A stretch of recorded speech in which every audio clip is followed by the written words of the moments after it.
Hey guys!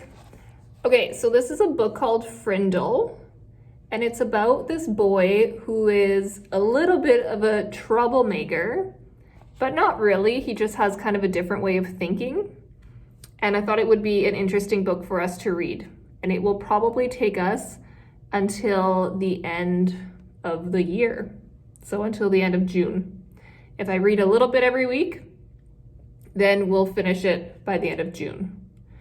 So I'll read the back of it. The back kind of gets you interested in what's happening. And this is what the front looks like. So he's holding up a black pen. And the author is Andrew Clements. Okay, so the back says, "Is Nick Allen a troublemaker? He really just likes to liven things up at school. He's always had plenty of great ideas, but it looks like Nick's day of classroom shenanigans are over, thanks to his no-nonsense teacher, Mrs. Granger. That is, until Nick learns an interesting tidbit about how words are created. This inspires his greatest plan yet. Invent a new word.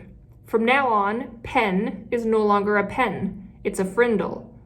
But what happens when the word starts to catch on around school, around town? Suddenly, Frindle doesn't belong to Nick anymore.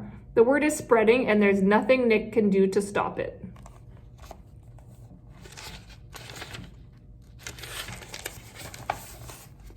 Nick.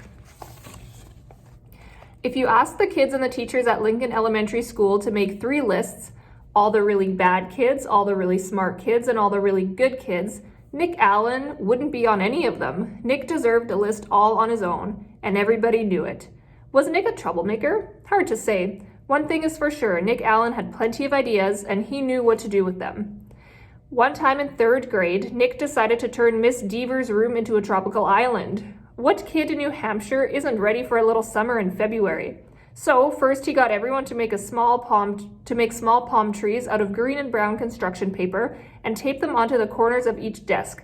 Miss Deaver had only been a teacher for about 6 months, and she was delighted. "That is so cute," she said. The next day, all the girls wore paper flowers in their hair and all the boys wore sunglasses and beach hats.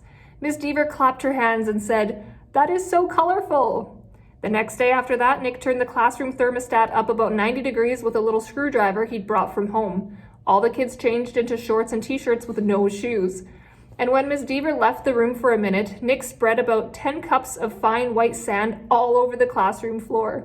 Miss Deaver was surprised again at just how creative her students could be.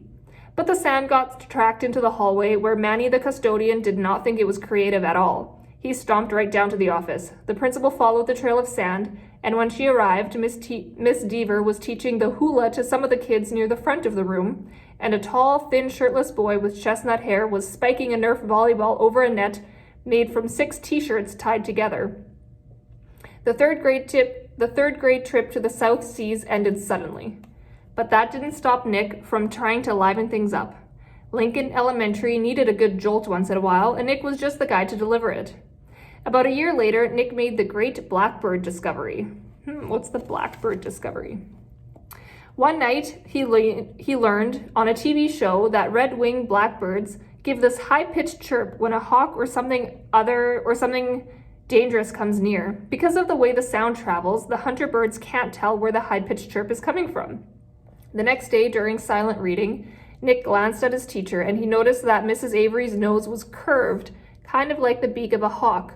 So Nick let out a high, squeaky blackbird beep. Miss Avery's head jerked from her book and she looked around. She couldn't tell who said it, so she just said, "Shh," to the whole class. A minute later, Nick did it again, louder. Beep! This time there was a little giggling from the class, but Miss Avery pretended not to hear the sound, and about 15 seconds later, she slowly stood up and walked to the back of the classroom. Without taking her eyes off his book and without moving at all, Nick put his heart and soul into the highest and most annoying chirp of all. Beep! Miss Avery pounced. "Janet Fisk, you stop that this instant." Janet, who was sitting 4 rows away from Nick, promptly turned white and then bright crimson. "But it wasn't me, honest." There was a catch in Janet's voice as if she might cry. Miss Avery knew she had made a mistake and she apologized to Janet. But someone is asking for big trouble. she said, looking more like a hawk every second. Nick kept reading and didn't make a peep. At lunchtime, Nick talked to Janet, and he felt bad about about how Miss Avery had pounced on her. Janet lived in Nick's neighborhood, and sometimes they played together. She was good at baseball, and she was better at soccer than most of the kids in the whole school, boys or girls. Nick said, "Hey, Janet, I'm sorry you got yelled at during reading. It was my fault. I was the one who made that sound." "You did?" said Janet. "But how come Miss Avery thought it was me?" So Nick told her about the blackbirds, and Janet thought that was pretty interesting. And then she tried to make a peep or two, and Janet's chirps were even higher and squeakier than Nick's. She promised to keep everything a secret. For the rest of Nick's 4th grade year, at least once a week, Miss Avery heard a loud beep from somewhere in her classroom. Sometimes it was very high-pitched, and sometimes it was very high-pitched. Miss Avery never figured out who was making that sound, and gradually she trained herself to ignore it. But she still looked like a hawk. To Nick, the whole thing was just one long, successful science experiment. And Janet Fisk enjoyed it too.